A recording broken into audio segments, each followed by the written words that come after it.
အားလုံးပဲမင်္ဂလာပါဒီနေ့ဗီဒီယိုမှာတော့ English သတင်းတစ်ပုဒ်ကိုကျွန်တော်တို့အတူတူဖတ်ရင်းနဲ့အဲ့ဒီသတင်းတွေကအသုံးထားတဲ့အသုံးအနှုန်းလေးတွေပြီးရင် grammar pattern တွေကိုကျွန်တော်တို့အတူတူလေ့လာကြမှာဖြစ်ပါတယ်အားလုံးပဲအတူတူလေ့လာကြည့်ကြရအောင်နော်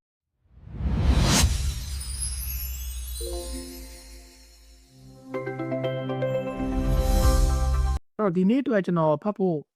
ရွေးချယ်ထားတဲ့သတင်းကတော့ဒါ Time Magazines ကနေပြီးတော့ဒါရေးထားတဲ့သတင်းတစ်ပုဒ်ပေါ့နော်အဲ့တော့ဒီ2025အတွက်ဒါ Person Spot the Year ကို Time Magazine ကနေပြီးတော့ဒါ AI ကို Architects of AI ကိုပေးလိုက်တယ်ဆိုတဲ့အကြောင်းပေါ့နော်ဆိုတော့ဒီသတင်းလေးကိုကျွန်တော်တို့အတူတူဖတ်ပါဖြစ်ပါတယ်သတင်းလေးကဒါအပြည့်စုံတပုတ်လုံးမဟုတ်ဘဲねကျွန်တော်တို့ level ပေါ့နော်ဒါ level alike ကျွန်တော်တို့ကခွဲထားဖြစ်တယ်ဒါတော့ elementary level အတွက်ကျွန်တော်တို့ခွဲထားတဲ့သတင်းလေးဖြစ်ပါတယ်ဆိုတော့ဒီမှာပါတဲ့သတင်းလေးကိုကျွန်တော်တို့အတူတူဖတ်ကြည့်မယ်ပေါ့နော် Okay ဆိုတော့မဖက်ခင်မှာကျွန်တော်တို့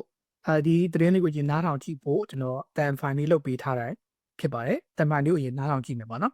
ဆိုတော့တန်ဖိုင်ကတော့ကျွန်တော်တန်ဖိုင်လုပ်ပြီးလေးတွေသူတပြည့်ဆင်ဆင်မတွေတွေ့ပေါ့နော်ကိုကိုကျွန်တော်တို့ဒီတန်ဖိုင်လုပ်ဖို့လိုလာပြီဆိုလို့ရှိရင်ဒီဘယ်လိုလုပ်မလဲဆိုတာမျိုးကိုကျွန်တော်ပြောပြပေးထားတာရှိပါတယ်တကယ်လို့ YouTube ကနေပြီးတော့ကြည့်နေတဲ့သူတွေကကျွန်တော်တောင်းတရမှာဒီပေးထားမယ်ပေါ့နော်အဲ့ link ကိုနှိပ်လိုက်တာနဲ့ကျွန်တော်တို့အဲ့ဒီအတန်ပိုင်းတွေကိုကျွန်တော်ဘယ်လိုလုပ်မလဲဆိုတာကိုတင်ထားတဲ့ video လေးကြည့်လို့ရပါတယ်တကယ်လို့ကိုကFacebook ကကြည့်နေရဆိုလို့ရှိရင်တော့ကျွန်တော်ဒီ comment အားပဲဖြစ်ဖြစ်တနေရာမှာ link လေးထည့်ပေးထားမယ်ပေါ့နော်ကဲဆိုတော့ဒီဆုံးနားထောင်ကြည့်အောင်အဲ့တော့တန်ဖိုင်လေးကျွန်တော်ဖွင့်လိုက်မယ် listen carefully Time magazine has awarded its 2025 Person of the Year to the architects of AI. The award is for the person or persons who most affected the news and our lives for good or ill and embodied what was important about the year. The architects include CEOs from the world's top tech companies. They brought about one of the biggest physical infrastructure projects of all time. Time said 2025 was the year that AI showed its potential to change the world. Time commented on the impact of the AI architects. It wrote that it was difficult to avoid hearing news about the rapid advancement of a technology and the people driving it, and about how disruptive AI would be. It added that few people could talk about the future without invoking the impact of this technological revolution. However, it also noted the negatives of AI. These include energy requirements, job losses, misinformation, and cyber attacks. Okay ဆိုတော့live ပြီးနားထောင်လိုက်တယ်လို့ကျွန်တော်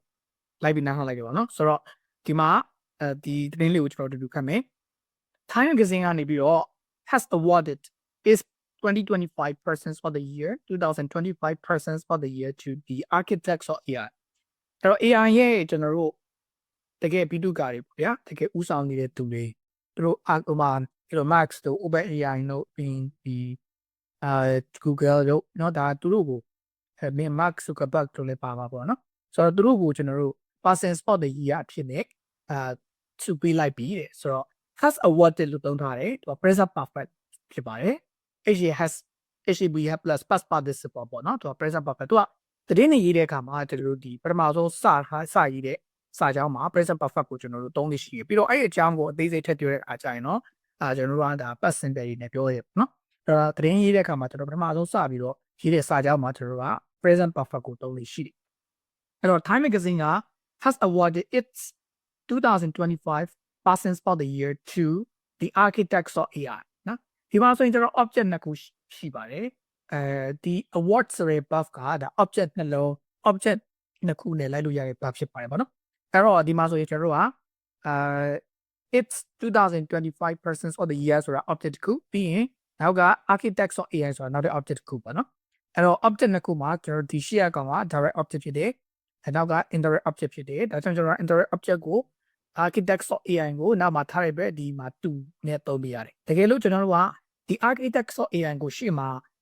သုံးတဲ့ရှိရပါတော့အဲ့လိုသုံးမယ်ဆိုလို့ရှိရင်တော့သူက indirect object ကရှေ့မှာဖြစ်နေ direct object ကနောက်ရောက်လာရင်ခါမှာ 2a 4a မလို့တော့ဘူးเนาะ Time Magazine has awarded its တကယ်လို့ဒါကျွန်တော်တို့ architects of AI ရှိမှရေးမယ်ဆိုဒီလိုရေးလို့ရမှာပေါ့နော်ဒါတို့ဒီ Time Magazine has awarded the architects of AI its 2025 persons of the year လို့လည်းရေးလို့ရတယ်ပေါ့နော်အဲ direct object နဲ့ indirect object ကိုကျွန်တော်တို့ရှင်းတော့ဒါတွေပုံစံလေးပေါ့နော်ဆိုတော့ကျွန်တော်ဒီမှာဒီဘက်မှာလေးရေးပြမယ်ဆိုတော့ဒီ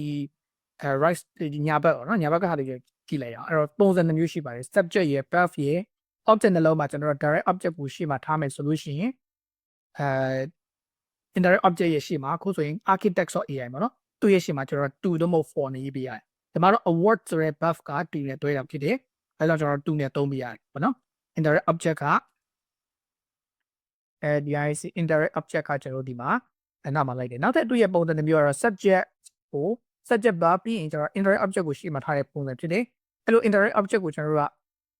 ရှေ့မှာထားလိုက်တဲ့အချိန်မှာတော့နောက်က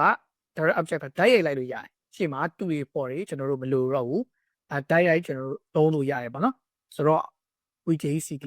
ဒီပုံစံမျိုးကိုကျွန်တော်ကြည့်ကြည့် okay ဆိုတော့ဒီပုံစံမျိုးကိုကျွန်တော်မှတ်ထားတဲ့ねတချို့ buff တွေက object နှစ်ခုနဲ့ကျွန်တော်သုံးလို့ရတယ်ပေါ့နော်ဥပမာပြင် give တို့ကျွန်တော် send တို့ buy တို့ tell တို့ဒါမျိုးတွေပေါ့ဒီမှာဆိုရင်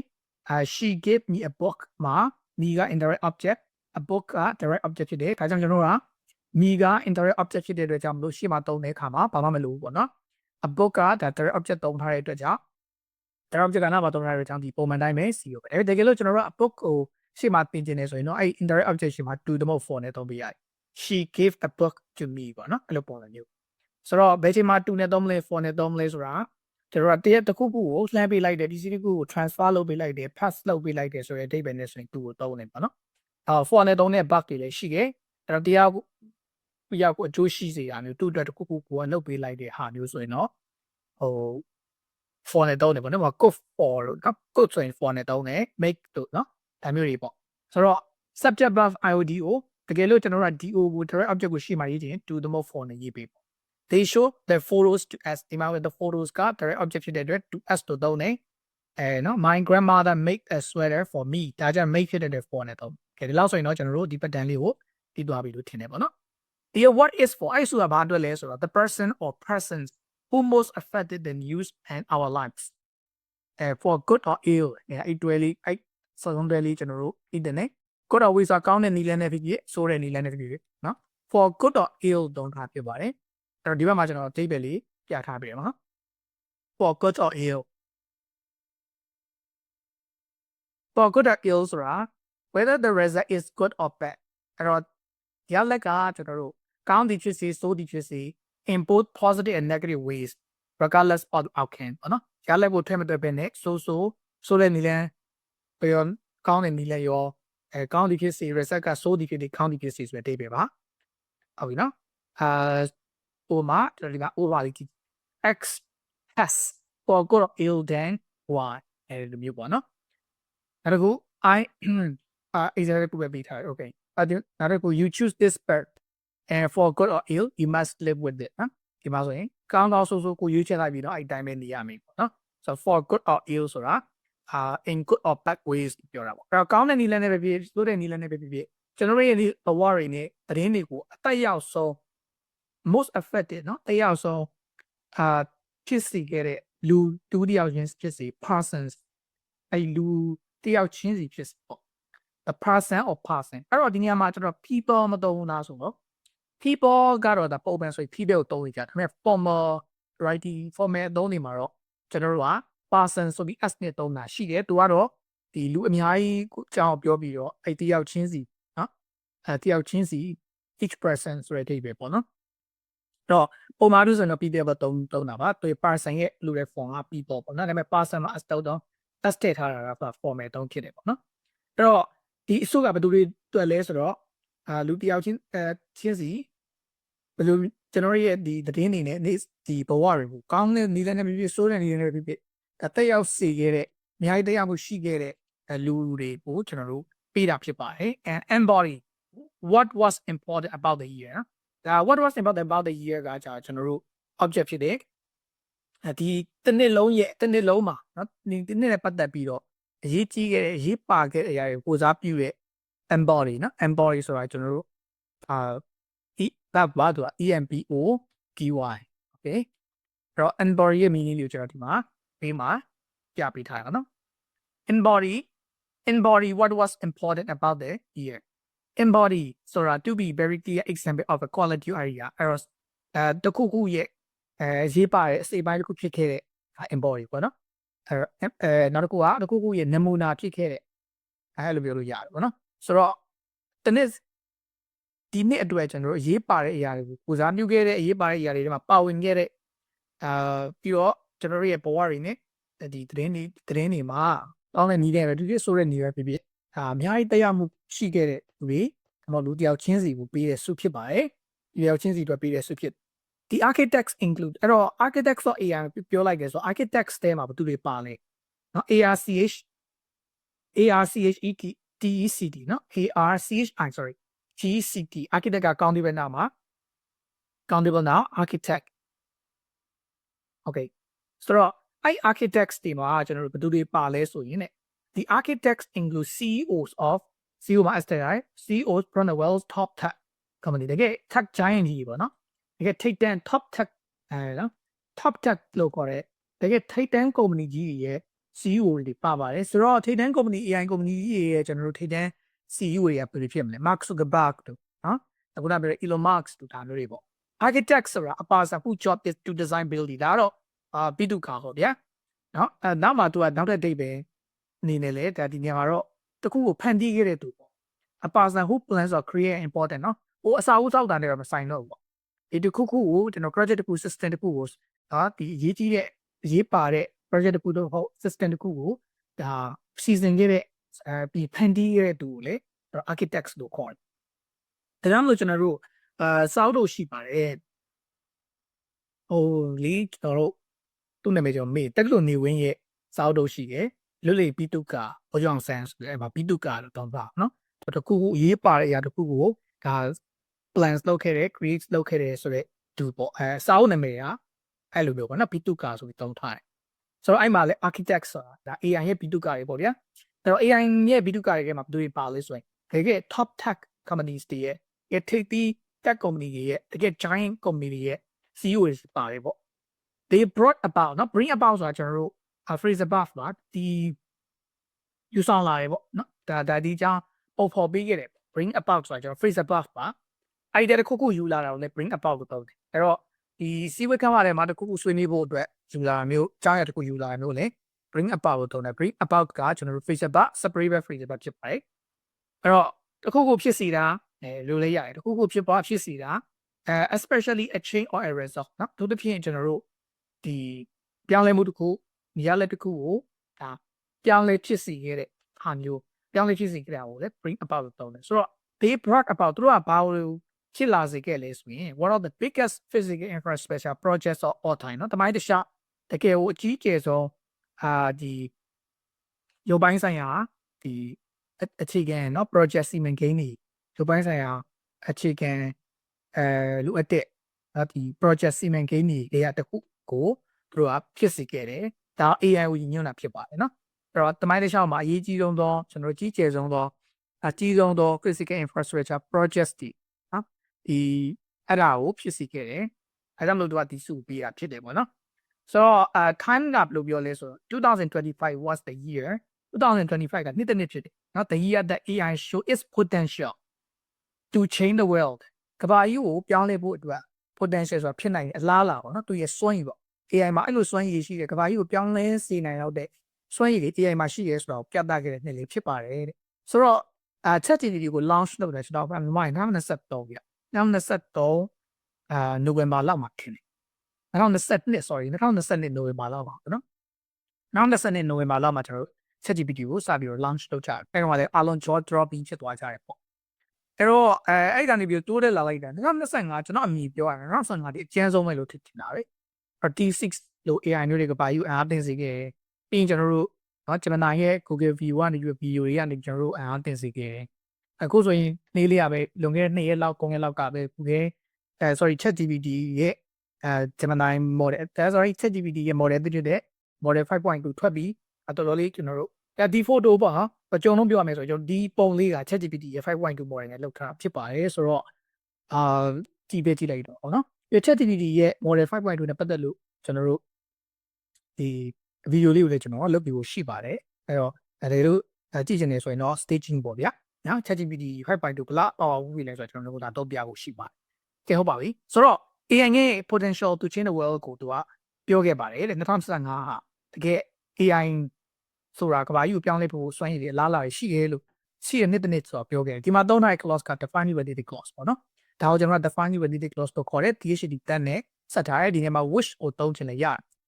define validated clause နော်ဒါတော့ clause တွေမှာကျွန်တော် define နဲ့ define ရှိတယ်ဒီကောင်က comma မပါရဲ့ဒါ define validated clause ဖြစ်ပါတယ် comma ပါရင်တော့ non define validated clause ပေါ့နော် okay ဆိုတော့ define related clause non define related clause တခြားဒါတော့ define related clause က wish တော့မဟုတ်တဲ့နဲ့သုံးလို့ရ time commented on နော် time ကဘယ်လိုမှတ်ချက်ပြုခဲ့လဲဆိုရင် the impact of AI architects နော်ဒီ AI architects တွေရဲ့တက်ရောက်သူတို့ရဲ့ impact သူတို့ရဲ့ကြိုးပေးရမှုကိုအမှတ်ချက်ပေးခဲ့ပါတယ် it wrote that သူကဘယ်လိုရေးခဲ့လဲဆိုတော့ it was difficult to avoid hearing news about the rapid advancement of a technology and the people trying it အဲ့တော့တကယ်ကိုလင်ညံနဲ့ဒီညာတခုရဲ့လင်ညံနဲ့အဟုန်နဲ့တိုးတက်မှု rapid ဆိုတာ quick နဲ့တူလင်ညံတာ rapid advancement ဆိုတာ advance ကနေလာတာနော် advancement ဆိုတော့တိုးတက်မှုပေါ့ဗျာတကယ်ကိုညင်စနစ်မှုပေါ့အဲ့ဒီမှာတိုးတက်မှုလို့ပဲကျွန်တော်ပြောလိုက်ရင် a rapid advancement of the technology နော်ဒီ AI sorry ဒီပညာတခုရဲ့လင်ညံနဲ့တိုးတက်မှုနဲ့ the people driving အဲ့ဒီဒီပညာကိုမောင်းနေကြတဲ့ drive လုပ်နေကြတဲ့ drive ကကားမောင်းနေစတဲ့ပဲလေရတယ်လို့တခြားအဓိပ္ပာယ်ဒီညမှာတော့ drive ကအဲ့ဒီခရာတွေ ram လုပ်နေရဆိုတဲ့အဓိပ္ပာယ်ပေါ့နော် okay ဆိုတော့ drive မှာအများကြီးရှိပါတယ်ကားမောင်းတာလူတိုင်းသိတဲ့ drive ပေါ့နော်ပြီးရင်ကျွန်တော်တို့ကto strongly push or force them to do ဒါလေးရ ambition drives into worker နော်ဒါရည်မှန်းချက်တွေကသူ့ကိုလှုပ်ထူးစားဖို့တွန်းပို့ပေးတယ်သူ့ကိုတွန်းအားပေးတယ်ဆိုတော့ဒီမှာလဲ drive ကအဲ့ဒီပဲပေါ့နော်ဒီနေ့က operate ဒီပထမအဓိပ္ပာယ်လို့လည်းပြောလို့ရပါတယ်စက်တစ်ခုကိုဒါ operate လုပ်နေတာ control လုပ်နေတာပေါ့နော်ဆိုတော့အဲ့ဒီပထမအဓိပ္ပာယ်နဲ့တုံးထားပါတော့နော်အဲ့တော့ဒီ AI ကိုဒါတိကမောင်းနေဆောင်ရွက် operate လုပ်နေကြတဲ့သူတွေနဲ့အဲ့ဒီနည်းပညာရဲ့လင်မြန်တဲ့တိုးတက်မှုတွေအကြောင်းကိုနဲ့ပတ်သက်တဲ့သတင်းတွေပေါ့နော်အဲ့သတင်းတွေကိုမကြားချင်ဘူးလို့ကျွန်တော်တို့ရှာဖို့ဆိုတာဒီခေတ်မှာခင်ဗျာဘယ်နည်းစီ AI နဲ့ application တောင်းလိုက်တယ်ဗျာကျွန်တော် Canva တော့ Canva AI တွေ့နေရပြီကျွန်တော်သုံးတဲ့ browser နောက်တစ်ခုဖြစ်တဲ့ TechTech ကိုလည်း AI ပါနေပြီခုကျွန်တော်သုံးနေတဲ့ AI comment guide comment နဲ့ပတ်သက်လို့လည်းကျွန်တော် AI ဒီဟိုလေးလုပ်ပြပါအောင်မယ် video လေးကျွန်တော်လုပ်ပေးမှုတယ်လုပ်ပေးထားတဲ့ video လေးကိုမှာတနေရာမှာထည့်ပေးပြီပြီးရင်ကျွန်တော်ထပ်လုပ်ပေးဖို့ရှိပါတယ်အဲ့တော့ browser မှာကျွန်တော်ခုဒီ publicity ရဲ့ comment ကိုတကောလေးကြိုက်နေတယ်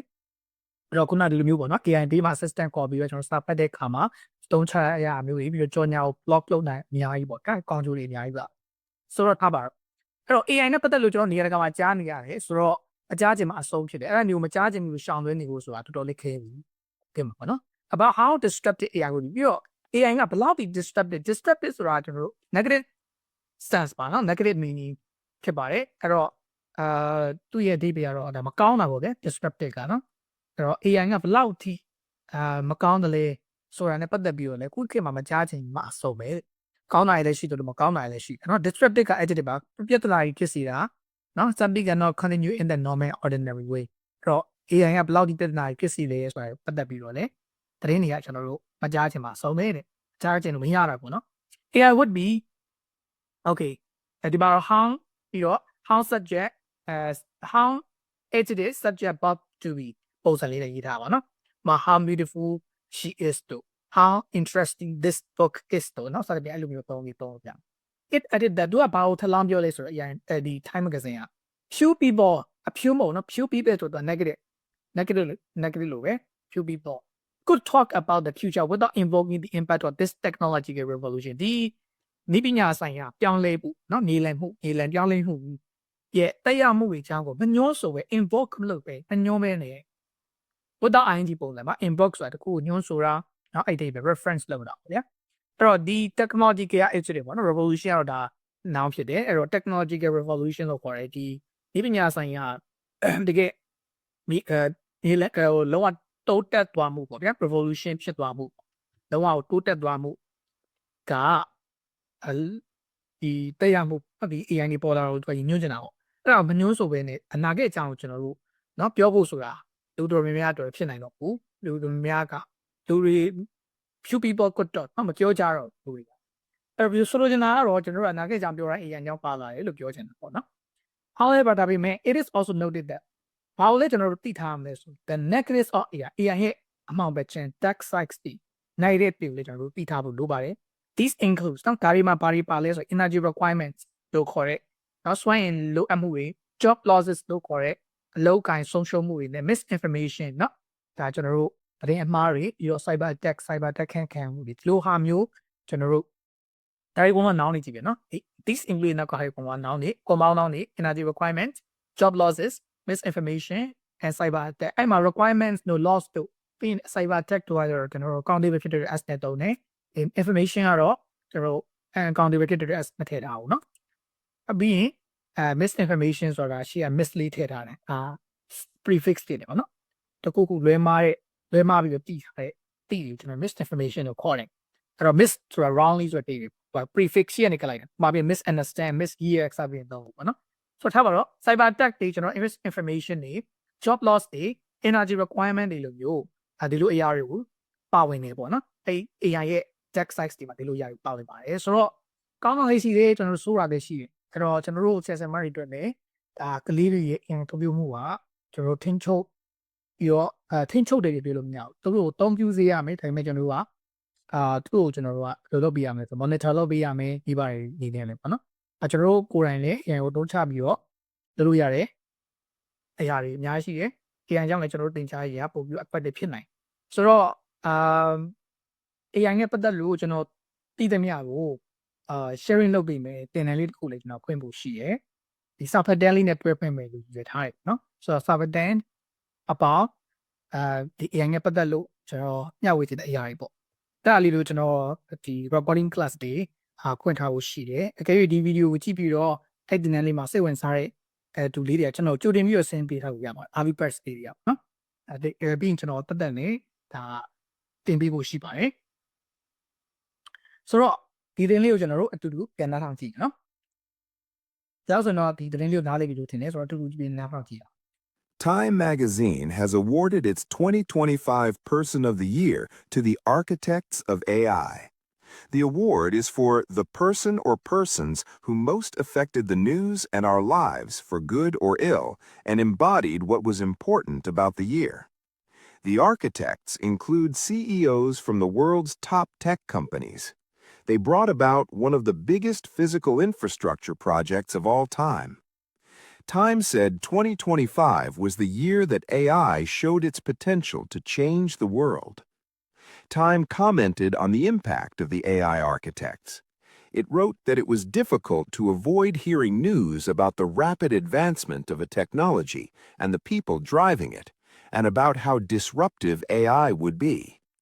It added that few people could talk about the future without invoking the impact of this technological revolution. However, it also noted the negatives of AI.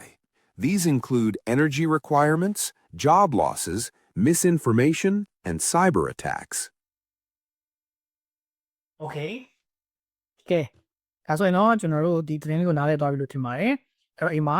တစ်ခေါက်ပြန်ပြီးတော့ကိုယ့်ဘာသာကိုလည်းဖတ်ကြည့်ပါဒီပုံလေးကိုလည်းကျွန်တော် screenshot ရိုက်ထားလို့လည်းရတယ်ပုံလေးကိုလည်းတနည်းအားမှာပို့ထားမယ်ပေါ့နော်။ကြားလို့မဲ့နောက်တဲ့ဗီဒီယိုမှာပြန်လဲတွေ့ပါမယ်။အဲ့တော့ကျွန်တော်ရဲ့ YouTube channel Facebook channel လေးကိုလည်း Facebook page တွေကိုလည်းကျွန်တော်တို့ like subscribe follow တွေလုပ်ထားကြပါအောင်။နောက်တဲ့ဗီဒီယိုမှာကျွန်တော်ပြန်လည်ဆုံတွေ့ပြီ။ Bye bye. Have a sweet day and see you.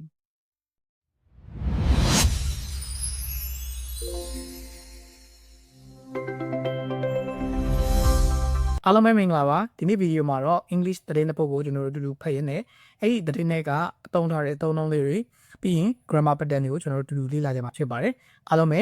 အတူတူလေ့လာကြည့်ကြရအောင်နော်